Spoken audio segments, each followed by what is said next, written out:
Good morning, Dr. How's Kiva. it going? Pretty good. How are you? I am sleepy. Yeah. You know what? I would prefer we leave things alone, you know? So many Right? people enjoy the extra hour of sleep. I can't tell the difference, but you're sleepy. I'm sleepy. It always affects me. It's supposed to I'm be one of the those other way people. around, though. You're supposed to have gotten an extra hour of sleep, I so don't, they say. I don't know what, and my mother always knows it. It always affects me every time. It takes me. I'm one of those people. I It think it's takes a while mental. to get. I don't even think about it. Right. I Do just you go to suffer from sleep. jet lag when you travel? No, That's really interesting. Well, I the sleep on only the time I planes. really love, oh, you sleep on the plane. Of Before course, it even takes off, I go to sleep. I have a problem falling asleep. You know that. So Right. if I fall asleep on the plane, that is a major accomplishment. But the only time I really enjoy this time of year Right. is when I when I partied. So we get to keep Oh, yeah. an extra hour of Exactly. partying, It's you like know? now that was the fun part. Yeah. But I hate but I don't that. party now. Yeah, it's been many years. But, I don't like it getting dark early. That turns me off. It really does. So I rather, and, my question is, would you rather have an extra hour of daylight or would you rather have an extra hour of sleep? I never thought about it because I guess it doesn't. Really? Yeah, because usually I work out in the morning, Okay. and so Really I base early. it. Yeah, so Okay. it depends on if it's in the summer and it's too hot. That means I'm going to go Okay. out at 5:30 because the sun is out too bright. So Okay. so that's how I kind of say, okay, this is how I'm basing when I'm gonna go to So go did you work go out. to bed at your normal time last night? I didn't even look at the clock. I think I just So you just automatically go to I get sleep sleepy. when your body tells you when it's time to go to my sleep. body says it's time to sleep. I'm So like, okay. Did you get up before you had to this morning? I did. That's the problem. You don't need to get up until do you have to get up that early? What, 5:30? It's a habit now. My eyes is open at 5. All right, well, I'm like, okay. we're I going didn't mean to to pump wake you up up. with some caffeine this morning. I'm Speaking gonna of get some coffee. caffeine, it's not caffeine, but let me tell you, I missed your birthday a couple of weeks ago. So happy birthday. Oh, well, thank You you, are thank the you, thank very you. first recipient of my brand new tea. Oh, no. Now you might not need it, but remember, even though it's called menopause relief, it's really chill tea. Okay, it's got all the ingredients to It's gonna chill chill you me more. out. Absolutely, and like you need to be chill So anymore. when do I drink this? You can drink it all day, all night, but don't drink during the show because you might fall asleep. Okay, I'll drink it before I go to sleep and see Yeah, if it'll help absolutely. me to sleep even Please better. do. I'll do. keep you posted. Well, Okay. thank you so much. You are very welcome. This is It's been a nice. long time coming. And, it's the concept came in the winter, and it took all summer to get it right. So let me know what you I think. appreciate that. Very welcome. So interesting enough. So Uh-huh. this weekend, I had to work. Okay. And Yeah. I was driving home from the clinic yesterday, and I saw all these trucks with Trump flags, Girl. and it was like a big parade. Right. And so I was like, "What was that about?" You And in you were Texas, telling me baby. something about Yeah, these that's- Trump trucks. Oh man. Okay. So it's been all over the news, and I know you don't watch TV, so I respect that. That's why I have you. But it has, yeah, you got me. I got you covered. Plastered all over the news. Right. And actually, Saturday, I think Jeff called and said, "Hey, is Biden in town? There's a big, huge Biden truck here." Right. He was there. Their bus was in Missouri City. Did you know that? Oh, no. Because I think Kamala was she in was town. supposed Yes, to she did speak show. in Houston. She Didn't she go did. to U of H or something? Yeah. Or supposed to? She was there because Common was there, and so I saw him perform, and then I saw her come on stage afterwards. Right. But what happened was the bus was I think they were on their way from Houston to San Marcos, and all of a sudden they were surrounded by all of the Trump train. It's called the Trump train. Oh, And okay. it's all of these trucks that have huge Trump flags flying, few American flags flying, because some people think, they go Yeah. hand in hand, but I'm not going to go there. And so they surrounded the bus, forced it to slow down. The story is they tried to run it off the road. Whoa. Now, I saw that one of the trucks pushed one of the vehicles that was traveling with the bus. You could see them, they made impact. What did your president do? He retweets the video with big caps saying, "I love Texas." So he's okay with that. So what happened was they had to cancel that pit stop. So Whoa. basically, they impacted their campaign. Didn't that happen somewhere in New York also? They on stopped a the bridge. or Yeah, something? they shut down one of those major bridges. I mean, they are organized. Well, they're very organized. They're very motivated. So We did a whole lot of shopping this weekend because we don't plan on leaving the house for a while. You just don't know what's going to happen. You sound like my mother. She's like, "Do you have to go to work Wednesday?" I was like, a whole lot of people need to call in sick or telework or something. It's kind of scary because you don't. But even I don't think Wednesday would be an issue because the election probably, I don't know if it would be for sure decided by Wednesday. Well, his plan is, and it was leaked from his inner circle, that if he looks like he's ahead, he's just going to claim victory. And one of the pundits said, that's like saying you bought a lottery ticket and I'm just going to go shopping, just saying, hey, I won the lottery and I'm going to go shopping. So just because he claims victory does not make it so. Yes. Thank God. Okay. So, you're right. It's probably going to be Friday. What happens normally on election night is it's projected. Mm-hmm. So if it's a landslide, it'll be easy to project. Okay. If it's not, he figures that most of his voters are going to vote in person. We already know the early ballots were probably primarily Democratic, the mail-ins. So they'll be counted after. And that's why he's saying, probably I'll be ahead. And then I can go ahead and claim it. So it's this is a different world. It's a lot. It's a different world. He plans on already having his attorneys, contest it no matter what. It's been crazy. And so with all the stuff going on, it's just for them to be so supportive with all the stuff that obviously with COVID, because we're still dealing with COVID. We're in the middle of that still. It's really, it is blowing up. It really is. And then to be insulting the doctors saying, hey, they're all calling it COVID so they could get paid. Doctor saved his life. If he had it, they saved his life. Okay, so that's just like slapping the hand that feeds you. It's really, really interesting. But COVID has caused a lot of problems throughout the year, throughout the world. Yes. And one of them, I love that what we're going to talk about today because it's very crucial. We know there's been a massive uptick in domestic violence. Yes. People being stuck in the house together, people being frustrated because they lost their job. My heart goes out to children because I grew up in that environment, so I know how horrible it could be. Mm-hmm. So our guest today is going to be massive. I think. Because even with focusing on people being at home and with the abuse, it's alcoholism, depression. Right. There's so many other things that are on top of that. Drug addiction, and then with the and then if you're already an abusive parent and a person, you're at home and so it's just so many things. Absolutely. That's a lot going on. I think a lot of teachers actually have witnessed it. It's like the parents forget that their kid is on TV or doing it on the phone. Really? And things are going on. One teacher, if I'm not mistaken, witnessed a man. Did he kill his wife while the kid was on? And they called the cops. I think we'll find out about that. I'm not positive, but I think that was one of the stories I read throughout the year. So because I had one patient and she was a sociologist maybe, and she was like, she's busy. Oh, everything is on Zoom, but she's like, I can't even take any more clients. Oh my God. So we'll be able to talk to our guest, and she'll educate us on all the things that are going on in that what we say, not community. What in that situation. That situation. Yeah, so she'll be able to come and talk to us about it. It should be very interesting. Yeah, and what I'm really hoping is that anyone who's watching, and I hope I've really encouraged people to tell somebody in your life who's dealing with this to listen so you can learn because today's show is about empowerment and how to get out of it. You don't have to live that way. So we're hoping that there's always hope. There's always, God willing. Yeah. Yeah. It's just a horrific environment to be in. So we're going to take a short break and bring back our guest to learn. Yes. To educate us, to give us hope. Yes. And to give us tools and resources. And her name is Attorney Carvana Cloud. Isn't that such a cool name? I love it. Attorney Cloud. I know. That is very, she should be in showbiz. But she's better off doing what she's doing, her civic duty. Yeah, but that's still a cool name. Yeah, I like it. Okay, guys, so we'll be right back. Give us a couple of minutes and we'll be right back with Ms. Cloud.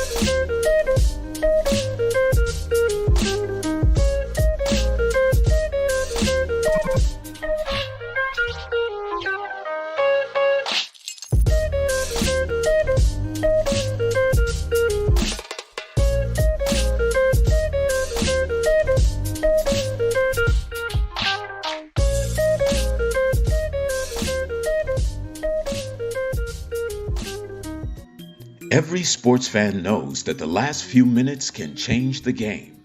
Texas has had record voter turnout, but it's not over yet. Voting is not a spectator sport. You have the power to change the game. We need everyone to get off the bench and get involved. We can't afford 4 more years of this administration. Get out and vote this Tuesday, November 3rd. Paid for by Texas Black Democratic PAC.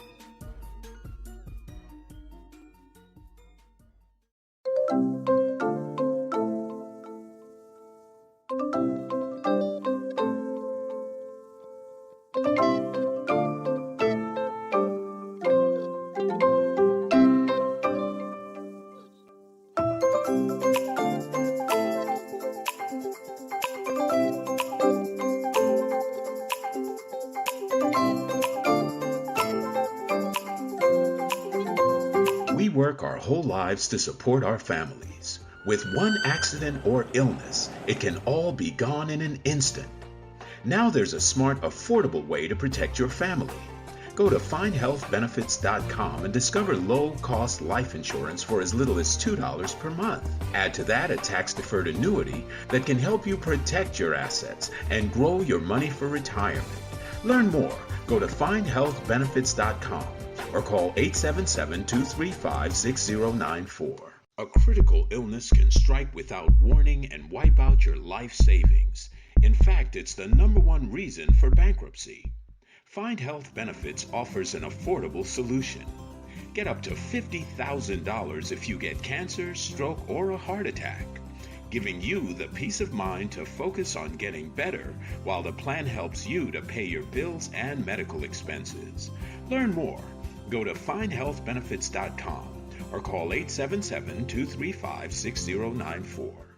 66% of seniors spend more time shopping for cable TV than Medicare plans. Most say because it's just too confusing.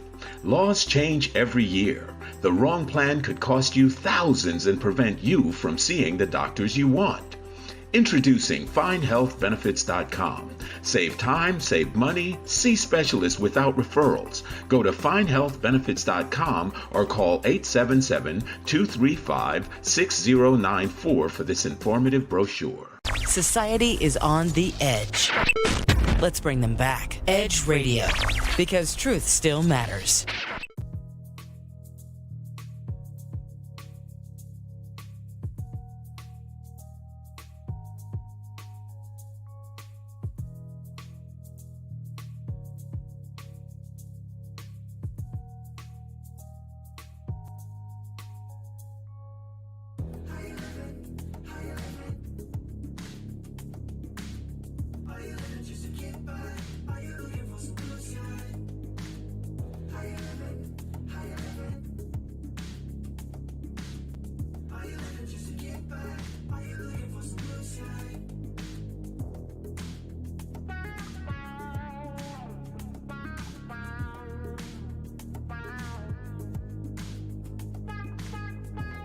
And we are back this Monday morning, the day before Election Day. If you haven't voted, get your butts out there because it's too late to mail it in. However, we are very excited to have our wonderful guest, Ms. Carvana Cloud. And welcome. Thank you so much. Thank you. Oh, yes. Thank you. Oh, thank you. Boy, y'all really know how to make a girl feel comfortable. Well, we're super excited because we know that there's so much involved with this virus. Beyond being sick, there are so many other extenuating circumstances. Absolutely. And that's where you come in.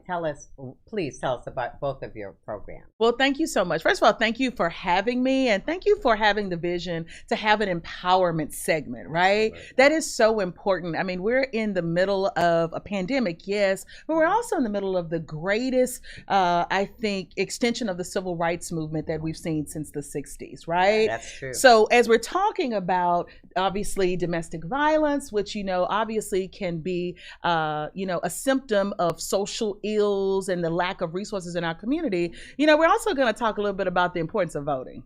Yes. Please. Yeah. Yes, please. Yeah. Because they're kind of go hand in hand. They go hand in hand. You are protected might have a lot to do with who's in office. Absolutely. So let me tell you a little bit about myself. Yes, please. To answer your question that you first asked. My name is Carvana Cloud, and I'm born and raised right here in Houston, Texas. I'm from Acres Homes, the full folk. So I proudly represent my neighborhood. I love it. I got a scholarship to go to the Kincaid School. So imagine every day leaving Acres Homes, going to Kincaid, coming back home. Checking those classmates probably had to check them all day, every day. I'm sure. All day. They remember me now for that, and they appreciate that. Yeah, it was a very exciting life, a very interesting childhood. So I really know the best of both worlds. Right. And one of the things that I asked God when I was asking him, what is it that he wanted me to do in my life? And he says, you know what, you have an incredible ability to be able to connect with all people. So I want you to take care of my people and do it where it's not just you, but you're bringing people together in a collaborative way. So, I started off my career as a prosecutor with the Harris County DA's office. Very exciting. And I left there and I started my own firm, the Cloud Law Firm. Oh, okay. Yeah, in 2009. And I just had a baby. And so I decided to have a baby, start a new firm. And you'll see that that's a theme with me. Right? How we are. We were talking earlier. That challenge, right? We love that. Congratulations. Thank you. So I had that firm for about 7 years. And then I went back to the DA's office where I led the Family Violence Division. And was able to really delve into some of the systemic issues we had in our community regarding family violence. That opened your eyes big time. Big time. Yeah. It's one thing to be a line prosecutor, but it's another thing to be an executive prosecutor. Exactly. And to be able to provide leadership and some real innovative solutions to deal with this awful epidemic that we have nationwide, but particularly in the state of Texas and even more particularly in Harris County. And so then you got that divine intervention to say, hey, go down this road. I want you. I listen to God, and I make some decisions sometimes that a lot of people don't understand. But I know where it's coming from. I'm a woman of faith, and in October of last year, I actually left the DA's office and actually ran for DA. Wow. Yeah. Oh, wow. I put my name on the ticket. Phenomenal. No, well, thank you. Especially because of this situation, because of this issue, we need someone and with your empathy. passion, for sure. Yeah. And I was actually I was the first candidate to make domestic violence a platform of my campaign. For that. Because why are we not talking? Why are candidates not talking more about interpersonal violence? It's the dirty little secret too. That's it, doctor. That's it. That's it, Dr. K. Absolutely. Because many of our officials are perpetrators. And we find that out. Or how they view women. How they, there we go. Oh, absolutely. And we know domestic violence affects men, women, members of the LGBTQ community. But let's just be real here, which is what I am. Women of color are disproportionately impacted. Absolutely. So that's because Black women. They're ignored. They're ignored. They are not taken seriously. That's right. They go in for an order of protection and probably don't get it all the time. They don't get it all the time. And a lot of times, I will say this, the DA's office for years has done a great job with providing protective orders. But if you don't know that protective order exists, or if you don't know that they offer it or how to get it, then you're going to suffer in silence and not even avail yourself of these resources. And that's where I come in, because we have to get the word out to the masses. That means we've got to be in the streets. We've got to be at the churches. We've got to be at the dollar stores. We've got to be at the beauty salons. That's what we do with the Empowered Survivor. We take a grassroots approach to making sure our brothers and sisters in our communities of color understand the resources. Who cares about all these legal terms and all of that if you don't understand them and don't know how to really, again, avail yourselves of the resources. So we take it to the people. We don't wait till the people come to us. So I'm curious about this though. So in today's climate with the police, how many women are like, well, I don't want, especially women of color, I don't want him to get in trouble because I see what ultimately happened when the police come, so how many do you think that's causing some of? Absolutely. Even maybe before this. Listen, before. Even before. We did a survey this summer. It was called COVID and the Black Survivor. COVID and the Black Survivor. Goodness. It was sponsored by the Texas Council on Family Violence. I called them and I said, we've done a lot of work together with, systems-based things, but I really want to do a cultural dive. I want you all to support us as we take this leap. And we did that survey, and from May to August, 306 folks responded. Mm-hmm. And they mentioned that they did not call law enforcement because they were terrified as to what might happen either to that abuser or them, because there's a distrust of law enforcement in communities of color. It went from one extreme to the other. That's it. When I was little, I lived that life. Okay, my dad, God rest his soul, was an alcoholic, and he was extremely abusive. And when the cops did, the rare times that we did have the cops come, they would just take him outside and say, "Hey man, just go cool off." Wouldn't do a daggone thing. He never once went to jail. And so it went from one extreme to now they might kill you as soon as they walk up to the door. So there's no, where's the happy medium? I think one of the things that I'm the most proud of is working with police officers, especially the Houston Police Department, to deal with that issue. Because Robin, you and I grew up very much alike. Yeah. And my mom is just an angel for allowing me to be able to use our story. My dad has passed on, may he rest in peace, but he was an alcoholic as well. Okay. And my mother is extremely passionate about using our story to be able to help somebody else move forward, because so many of us deal with that. Yeah. So I grew up in a house where domestic violence was present.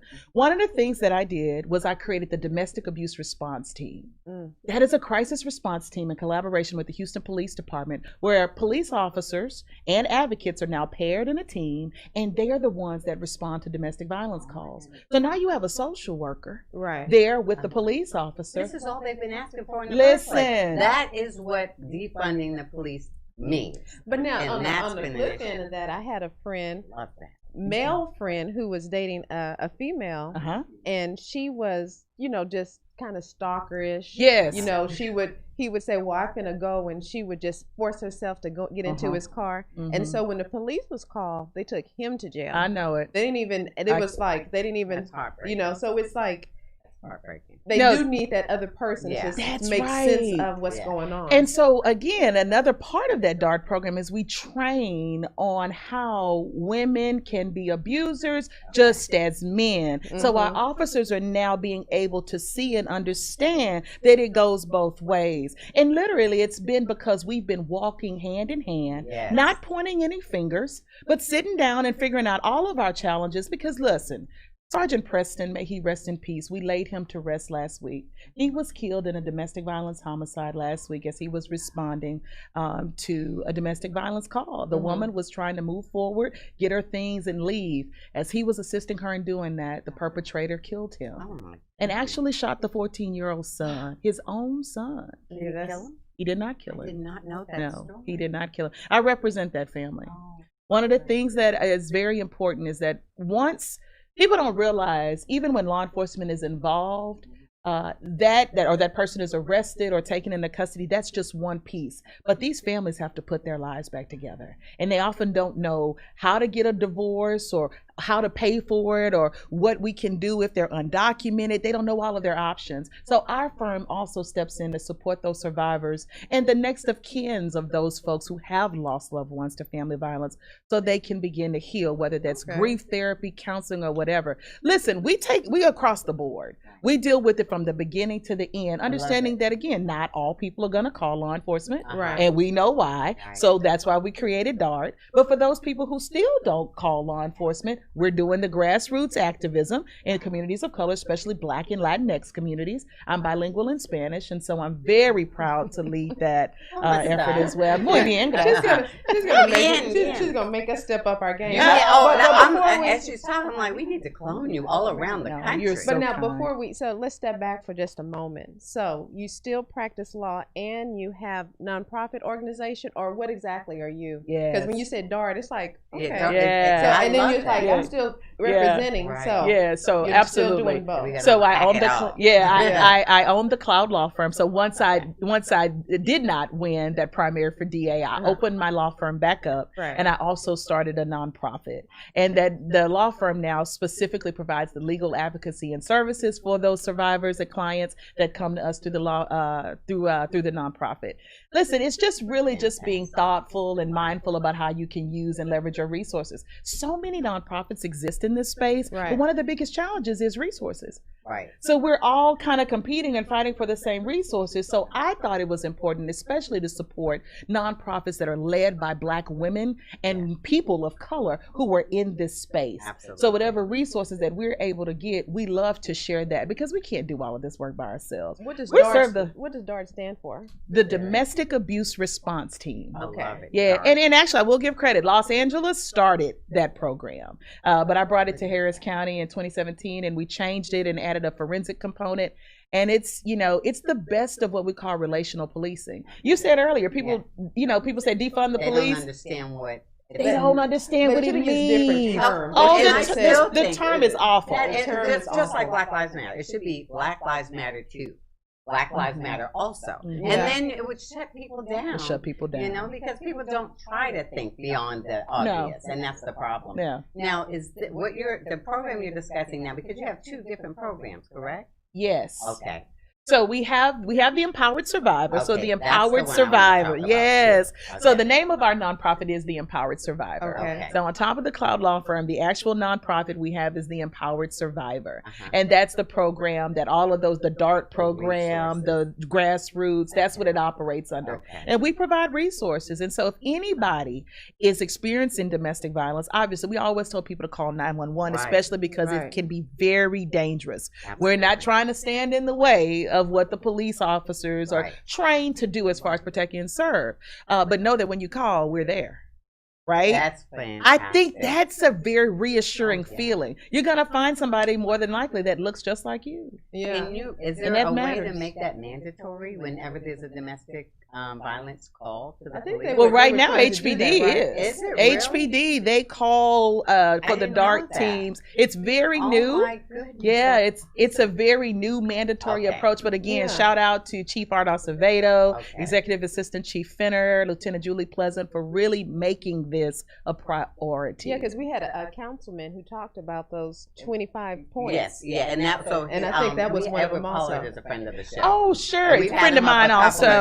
Yes, he's wonderful. Because you two are very much alike. You're about getting your hands dirty and getting in there and doing something that's acting real, for real. Social justice is not a spectator sport. No, it's not. Well, on that note, we're going to take a short break. Yeah. And because I want to be able to unpack, like, say I'm in a situation, the police come. What are the steps that happen, and what do I think about shelter, and how does that work with working with your organization? That'd be awesome. Cool. So we'll take a short break and come back to How You Livin' so we can find out more on this really interesting subject. Right back.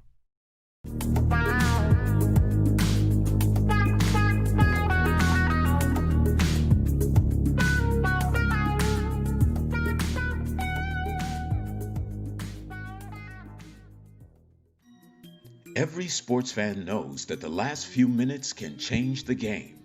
Texas has had record voter turnout, but it's not over yet. Voting is not a spectator sport. You have the power to change the game. We need everyone to get off the bench and get involved. We can't afford 4 more years of this administration. Get out and vote this Tuesday, November 3rd. Paid for by Texas Black Democratic PAC.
And welcome back to How You Living.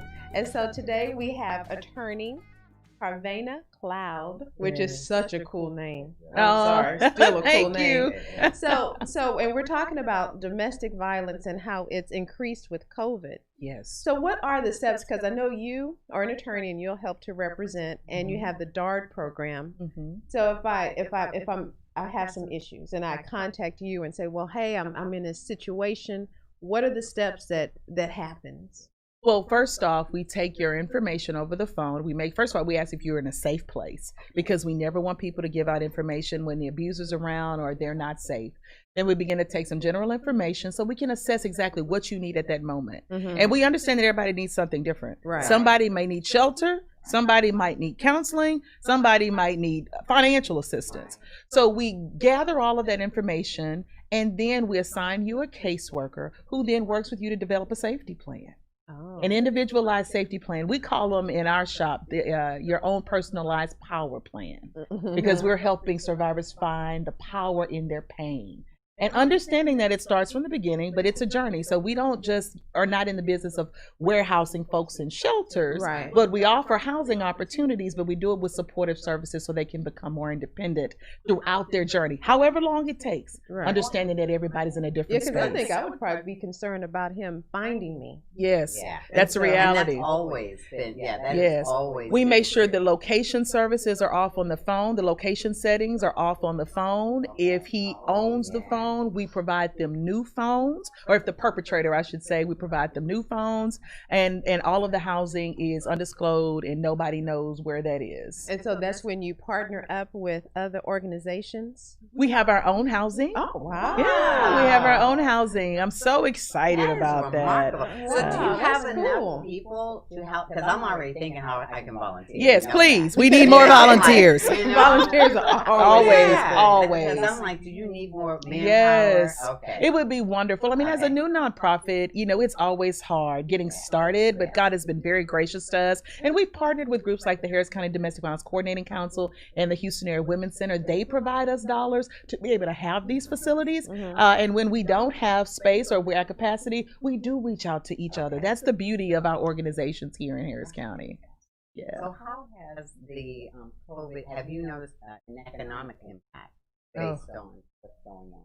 Absolutely. I think the number one reason that domestic violence has really increased as a result of COVID is because of the economic uncertainty and the financial stressors that are going on in families' homes. Folks have lost their jobs, or their income has been decreased. And so tensions, and if you're being evicted and the lights are off, guess what? It's going to be stress in the house. Exactly.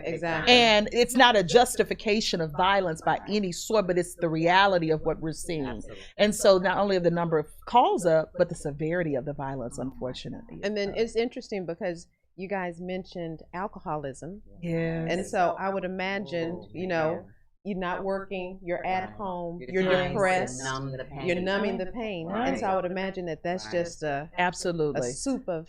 That's a rageaholic situation. Alcoholism, substance abuse. I mean, even those of us who have very healthy relationships are feeling kind of down because COVID is this isolation that we're I can't go out and hang out with my friends. My sister, for example, is on the heart transplant list. As much as I'm out in these streets, I can't be around her. Exactly. And I miss her, right? And other folks are experiencing that type of depression and loneliness. You don't even know that you are depressed. Right. It's like, why am I just sad? Yes. I don't know. And it's pajamas. I know. It's not having to put on any clothes. I have a good friend that works for a local brewery company, and he's a VP over there, and he's like, oh, during COVID we made our money. We didn't lose money during this time. Our sales went up. And so, so with the holidays, like we were saying, with Thanksgiving and Christmas and New Year's, the sales are going to increase. So have you noticed during the holidays, just in general? Oh, in general, even before COVID, during the summer and holidays. We can strategically pinpoint when we see our increases, and that's really good, so we can make sure we have enough resources to combat it and be ready to prevent it. Domestic violence homicides are so predictable as to be preventable. And when you're able to do that, you really can truly save lives. I think murder is the number one reason for pregnant women's death. That's number one is murder. Yes. Oh yes, for pregnant women. Oh yeah. You're so needed out here. Now, so the other thing is, when say I'm a teacher, and I notice it's with a student. Yes. But now I'm not seeing my students because they're not in class. But do you get involved in that aspect also at that point? So a lot of times what happens is we end up representing the teachers are mandatory reporters. Okay. So they have to report that to CPS or what have you. So mom, who's the victim, a lot of times will come to us and say, oh my God, CPS is trying to take my kids. They're not always trying to take their kids, but they're responding to a referral that was made. So we step in and we represent them through that process, because that is a daunting, scary process to think that somebody's going to take your kids, especially when you're blaming yourself almost for not leaving him or for not leaving her in the first place, right? And so we walk with them through that process. And I'm telling you, it's extremely rewarding. And when we show up, because it's been something new, a lot of folks don't have an attorney. CPS is like, wait, what's going on? I'm like, hey, we're just here. We're doing our job. We're an advocate. But look at the new experience that teachers have now, that they are witnessing. Oh, my goodness. Isn't that the case, that they're witnessing the abuse take place while the kid is in class? Or their poor child is trying to take class online? There have been several situations that we know of. I don't have any personally that I represent, but nationally and even across the state, there have been several situations where teachers have had to report because they've witnessed abuse on these cameras as these kids are in virtual learning. That could be a hidden, because a lot of kids come to school, you don't know they're being abused, Well, and they're told not to say anything and to be quiet and all that. You have no idea, but when the parents, sometimes the parents, all right, this is completely off, but I'm weird like that. Did you all see the video on Facebook where the mother, I don't know if it was the mother or grandmother, she forgot the kid was in class and she's behind him butt naked. Oh my goodness. And the teacher's like, Trayvon, turn your camera off. Oh my God. I'm sorry, but it was so funny. But poor Trayvon. Poor Trayvon. I know, he had to deal with that for the rest. Trayvon was just trying to get his lesson. So the parents forget the camera's on and they're doing things that they normally do. I know. I'm sorry, that's just a moment of crazy. And and it's so sad because some of the foundation of it all is if you're the breadwinner in depression. Yeah. And so do you guys ever come in like, okay, well, we see that this is a domestic problem, but the perpetrator also is having some depression. Do you ever help with the perpetrator, or is it like, okay, you just... I am so glad you brought that up. I mean, I am a huge proponent. It's a great question of what we call restorative justice and understanding, and a lot of people are like, well, law enforcement should come, they should put them in jail and that's it. You got to dig deeper and address the root causes of this violence and what's causing that perpetrator to do that. We are moving into that space, but we're firming up our victim response, but we are definitely open to and working on how we create that for perpetrators, especially those who are on a misdemeanor level and they didn't involve a weapon or they're not as violent. I mean, because there's levels to this. Right. Yeah. And most times they say hurt people hurt people. That's right. So if you're a domestic abuser, that's probably because you have an Right. And another reason that we do it is because a lot of our clients want to get back with these folks. The heart loves who the heart loves. So we had to figure out how to make these relationships healthier. Her people want to go to her. Yeah, they do. And they want to heal because that is a natural. Unfortunately, women, we believe we can fix it. Of course we can fix it. We feel sorry. We know they love us, but we just feel sorry for them. You know. Yeah. And so that's why I would imagine that it's even higher in the African American community because of feeling like you're trying to work, you're trying to do this, everything is just building upon you. That's right. You start to get a record, then you can't work, and so I can see how that absolutely all of that. Yeah, they don't want him to go to jail. They will not want him to go to jail. You know, and divorce in our community is frowned upon. Yeah. My mother was told not to divorce my father. Just figure it out, make it work, pray it away. That is you know, and a lot of the women pastors will tell you that. Yes, they will. Well, that's why also we've gotten with a lot of first ladies. Really? Around town to have a First Ladies Initiative. Okay, do tell. Yes, our First Ladies Initiative. I'm so excited to have these First Ladies on board because we know a lot of folks go to the pastors and their wives to talk about these issues. And the First Ladies should be involved. And they are involved. And then we strategically chose First Ladies who have hearts for these types of issues and in neighborhoods where we know the domestic violence is the highest. So you've covered many bases. You're thinking way outside the box. Yeah. And that is phenomenal. Well, it's what we need to do in order to keep people safe. Of course. And to really reduce the number of domestic violence homicides. In 2019, 185 Texans lost their lives to domestic violence. And that was 40 more than the year before. So what's 2020 look like? Exactly. Yeah. So is there any, so say this layman person, well, what signs can I tell if there's something going on? So what signs should we look for? So I think signs, the top signs are like isolation, keeping the victim away from their family and friends, not letting them use the telephone or email or things like that, or monitoring their messages. Not always will there be visible bruises present because perpetrators are smart. But if they've become withdrawn or isolated, or sometimes the children may blurt out some things at school that you don't even realize. They don't think because they've been told not to say anything, but they may say something to their teachers or their counselors. That's something as well. I think missed work. A lot of folks just all of a sudden miss work. So absences, or if they're showing up late, or if they're just feeling withdrawn and not being productive at work, for example. Those are some signs that we should really look at and ask more questions, or refer that person to their HR department or an agency like ours to get some more help.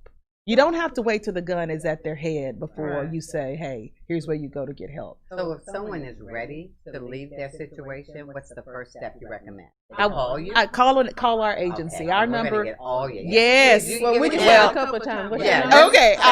The Empowered Survivor can be reached at 281-406-3417. Again, 281-406-3417. You can also find us on our website at www.empoweredsurvivors.org. We're on Instagram. We are on Facebook. We're about to get on everybody's nerves because that's what's required. Because it's so hard to imagine that trapped feeling that you would have. I can't even imagine what that would feel like. How it would just break you down after a while, you know. It could, and some people feel like they don't have any other option. Some people feel like they either have to stay, or they have to leave, or they'll just die. Okay, so now here's this. Is this part of human trafficking also, since that's very good. So how does that? So I'm glad you bring that up, because one of the things that I'm really passionate about is making sure that we're dealing with what we call interpersonal violence. I know we talk about domestic violence, and then we know about sexual abuse, and then trafficking.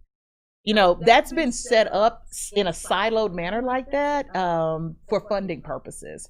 But it really waters down the responses and the effects, because a lot of folks who have been trafficked have also been victims of domestic violence, whether either when they were children or within their own relationships, and vice versa. So we go between all three of those areas, and we have professionals to help our clients. So we make sure that everybody who's experiencing some type of interpersonal violence, either domestic violence, sexual violence, or trafficking, we got your back. You don't need to go to 3 different agencies to get the help. It's almost like you got to be in every community, you know, in Houston really with representation. That's right. You know, that's right. That's right. Wow. And that's important because you need to have what we call cultural competent advocacy. It's much easier for a Black woman to talk to me than it is for somebody to talk to a white woman, for example, about this. Right. And I think that's why we're seeing a lot of growth really quickly in our organization, because I tell people all the time, I'm unapologetically Black in this space. You really are. Now, how long has this your program? Because I do too. You're like our hero, and you will be a regular if you're okay. I am so okay. We're going to have the Carvana segment. The cloud. Carvana, yeah. The cloud. The cloud. Yeah, we're going to have the cloud. I love it. You are definitely welcome. Thank you.